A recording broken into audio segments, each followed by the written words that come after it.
Hello বন্ধুরা, আজকের গল্পের নাম সৎ বিচারক ও চোর। প্রাচীর চীনে বিচারক বাও জ্যাং ছিলেন ন্যায় বিচারের প্রতীক। সাধারণত মানুষ তাকে বাও গুং বা প্রভু বাও বলে ডাকতেন। তার দরবারে ধনী দরিদ্রদের কোনো ভেদাভেদ ছিল না। বলা হতো তার কপালে একটি অর্ধচন্দ্রের চিহ্ন ছিল, যা দিয়ে তিনি সত্য ও মিথ্যার পার্থক্য বুঝতে পারতেন।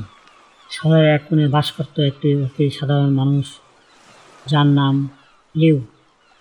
লিউ ছিল অত্যন্ত পরিশ্রমী, কিন্তু অভাবের তাড়নায় সে একবার একটা ভুল করে বসেছে।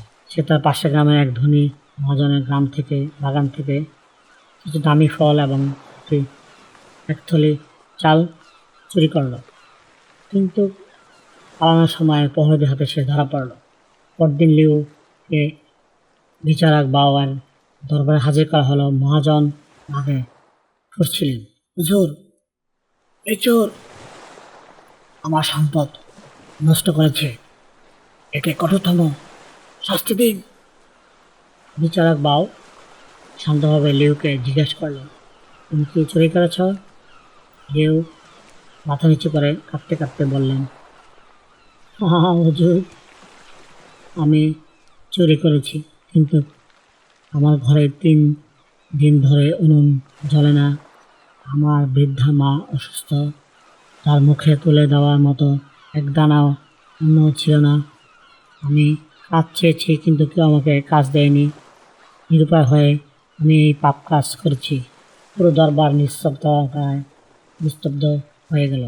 বিচারক বাও কিছুক্ষণ চোখ বন্ধ করে ভাবলেন, তারপর তিনি তার এক অদ্ভুত রায় দিলেন। বিচারক বাও বললেন, আইন অনুযায়ী চুরির শাস্তি জেল। লিউকে 3 মাসের কারাদণ্ড দেওয়া হলো। মহাজন খুশি হলেন, কিন্তু লিউ ডুকরে কেঁদে উঠল, কারণ সে জেলে গেলে তার মা না খেয়ে মারা যাবেন। কিন্তু বিচারক বাও থামলেন না।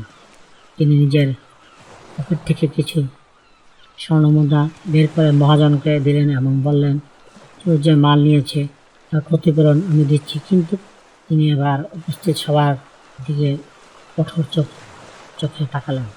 এই শহরে একজন মানুষ তার জ্বালায় চুরি করতে বাধ্য হয়েছে। এটি এই শহরের প্রতি সামর্থ্যবান মানুষের ব্যর্থতা। আমি বিচারক হিসাবে ব্যর্থ, কারণ আমি জানতাম না যে আমার প্রজারা না খেয়ে, তাই আমি নিজেকে দণ্ড দিচ্ছি। আজকের পর থেকে 3 মাস আমি আমার বেতনের অর্ধেক অংশ অভাবে মানুষের সেবায় দান করব। তিনি মহাজনকেও বললেন, আপনি প্রতিবেশী হিসাবে আপনার দায়িত্ব পালন করতে পারেননি, তাই আপনাকে এই লিউয়ের মায়ের চিকিৎসার খরচ বহন করতে হবে। বিচারকের এমন মমতা ও সততা মানবতা দেখে লিউ স্তব্ধ হয়ে গেলেন। সে বিচারকের পায়ে লুটিয়ে করে বললেন, হুজুর, আমি দণ্ড মাথা পেতে নিলাম, কিন্তু আমি কথা দিচ্ছি জীবনে আর কোনোদিন অসৎ পথে পা বাড়াবো না। আপনার এই দয়া আমার চোখ খুলে দিয়েছে। 3 মাস জেল খাটার পর লিও এবার ফিরে এলো। সে দেখলো বিচারক বাবার নির্দেশে তার মায়ের চিকিৎসা হয়েছে। তাদের জন্য ছোট্ট একটি কাজের ব্যবস্থা করা হয়েছে। লিও সারা জীবন কঠোর পরিশ্রম করে একজন সৎ নাগরিক হিসেবে জীবন কাটালো।